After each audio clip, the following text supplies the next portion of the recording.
may ipapakita ko sa inyo guys itong ginawa kong banana cake.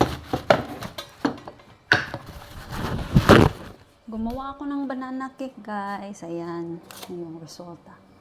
So nakalimutan ko na kailangan pala siya ng butter.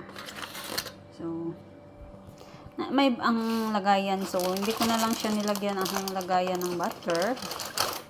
Huwag kayong magtaka bakit nag-brown to siya guys, kasi may ano kasi to guys, kanang Milo. Nilagay ko yung Milo dyan. So ayan. So, tapos yung ano guys guys. Ano ba yan? So ganito guys.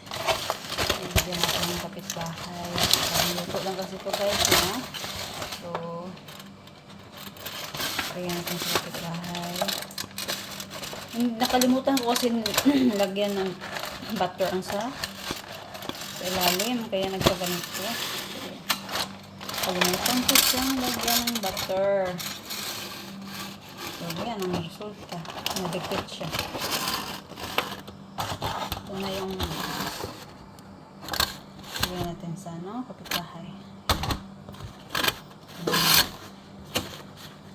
Yan sa amin, ito sa kanila.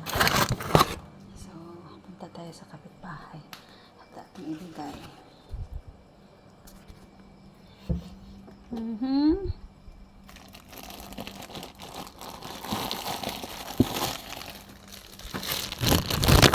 Ano siya? Nangyari ito. So ito yung natira sa amin. Try ko nga kung masarap ba.